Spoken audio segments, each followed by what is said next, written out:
Grupi Troplinëve është një grup I cili është njohur historikisht për përfshirjen në trafikun e heroinës fillimisht, më pas edhe për kokainën. Pra fillimisht ka nisur heroina nga Turqia, ishte një ndër linjat më të fuqishme në atë kohë, Gjevdet Troplini u arrestua, bëri disa vite burg, u lirua dhe nëse pak më herët ju thash që në 2005-ën ju gjetën rreth 1 milion euro pasuri ose më saktë para kesh të fshehura gjatë momentit arrestimit. Troplini Klodi të pyes ku është tani?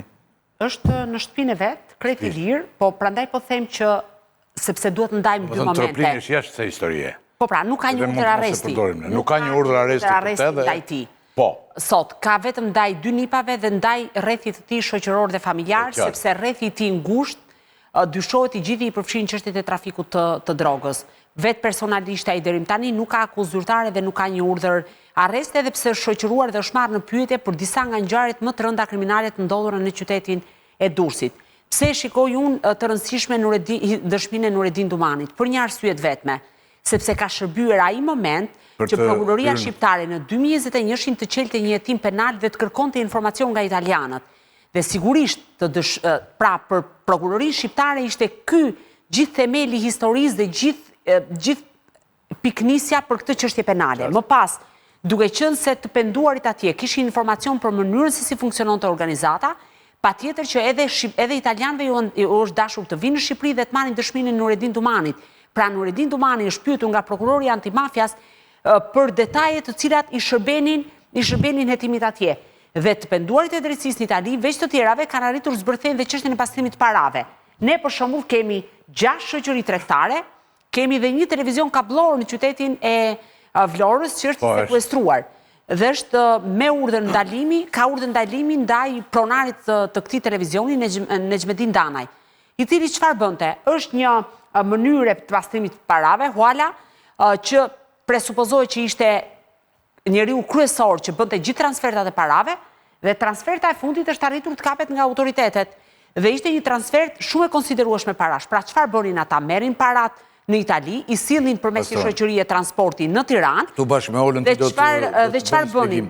Po, me Olën jo do bëni shpjegim, por në momentin pasi të kaloj një pyetje Teles, këtë pyetje të njëjtën gjë Teles, të hyjë dhe ai brenda bisedës dhe pastaj do të kalojmë në një pyetje që kam unë për Adi Çobën dhe pastaj do kalojmë te ky momenti ku përdoreshin këto para që këta fitonin se ndoshta investonin jashtë ata apo jo. Do ta shohim. Po, tani ky është një hetim që ka nisur në vitin 2016 në Itali dhe përshkruan 6 vite aktivitet të grupimit. Italianët janë shumë skrupulos në punën që bëjnë antimafja. Pra zbulon raste të veçanta, fillon I mbledh në përgrupe, ushtron përgjime, kërkon të penduar, shikon se ku shkojnë parat. Dhe dosjet të tilla ne kemi parë ndër vite që të vinë nga antimafja italiane. Janë hetuar nga prokurorit lokale të Shqipërisë, prokuroria e krimeve të rënda, edhe nga SPAK-u. Pra, është thimi një rrjedhë normale e ngjarjeve. Në këtë rast janë për të ngritur disa pyetje, pra çfarë ka funksionuar andej dhe s'ka funksionuar në Shqipëri. Ne kemi urdhra arresti të lëshuar në shkurt të këtij viti për personazhet dhe që nuk u zbatuan as ditën e operacionit. Pra, nëse italianët kanë kërkuar që Elvis Doçi të arrestohej në Shqipëri nga policia shqiptare, nga SPAK-u, nuk ka ndodhur ky arrestim. Ne kemi një fakt tjetër. Nga Partia Demokratike dhe nga zoti Berisha gjithmonë është deklaruar që troplinët kanë në zotrim portin e Durrësit. Porti I Durrësit përveç trafikut të mallrave, ka dhe trafikun e drogës. Unë po shija rastet e fundit të kapjes së sasive të kokainës, themi, në portin e Durrësit. Rasti më I fundit është në gusht të vitit kaluar, një sasi për 7 kg. Pra, fakti raportoheshin. Po nuk ka, pra, nuk ka raste të kapura. Dhe fakti që ne nuk kemi nga policia shqiptare, policia kufitare, gjithë institucionet të kapin sasi kokaine në portin e Durrësit apo në portet e tjera shqiptare, në këtë kohë që flitet që në Shqipëri hyn sasi të mëdha droge apo dalin sasi të mëdha droge, është një fakt. Dhe në raport dhe në dosje thuhet që droga kalon edhe pa u futur në port shpesh për në Itali, edhe në dosje është e përshkruar që nga porti I Durrësit kanë dalë sasi droge, në portin e Durrësit kanë hyrë sasi. Që janë kapur në Itali? Që një pjesë janë kapur në Itali, një pjesë janë përshkruar gjatë përgjimeve që kanë dalë. Kështu që pikpyetjet këto janë pra çfarë ka bërë SPAK-u dhe policia shqiptare në raport me atë që kanë bërë italianët. Qartë.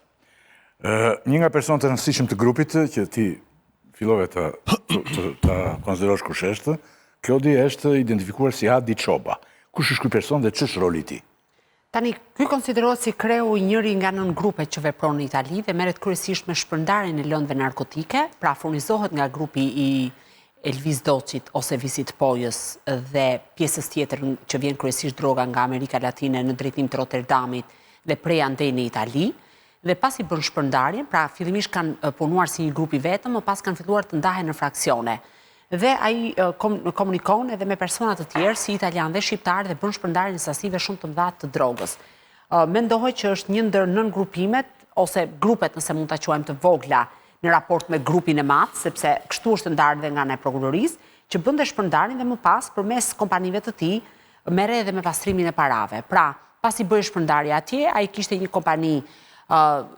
kompani që funksiononte dhe ishte aktive në Shqipëri, parat futeshin me autobus të transportit të udhëtarëve nga Italia në drejtim të Shqipërisë, sipas përgjimeve rezulton që vinin 2 deri në 3 herë në javë, rreth 100 apo 150 milion lek të vjetra, pra rreth 150.000 euro në javë që vinin dhe futeshin në Shqipëri, dhe këto mblidheshin nga burri i mbesës së Gjevdet Troplinit, pra parat i koordinonte të gjithë lëvizjet e shoferëve, sepse punoi vetëm një grup shoferësh të përcaktuar dhe ata që ishin besuarit e tyre, i mblidhte Erind Lasku dhe më pas këto para investoheshin në fusha të ndryshme.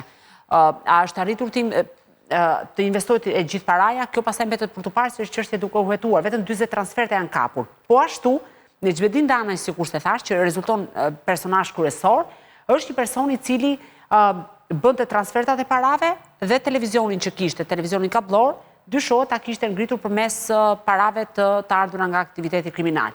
Është edhe Drazhi, një personazh tjetër, i cili po ashtu është pronari Majestic Hotel në Durrës, edhe Majestiku është sekuestruar, sepse mendohet që pjesa më e madhe e aktivitetit kriminal, mbi cilën ishte vënë kjo pasuri dhe pasuri të tjera, kishte të bënte me çështjet e trafikut drogës. Pra, brenda grupimit të madh, që kryesori është grupi Troplinve, sepse merrte drogën që në Gjenezë, në Amerikën Latine, e sillte në portet e Bashkimit Evropian, më pas e shpërndante të grupet e vogla, pastronte para pra i fuste në Shqipëri përmes transportit të udhëtarëve dhe më pas i shpërndante, pra do thotë, po përveç trafikut të drogës, mua me thënë drejtën ajo çfarë më shqetëson, ose më saktë prokuroria e posaçme duhet të bëjë lidhet pikërisht me faktin, me kontrollin dhe pushtetin që ka grupi Troplinve.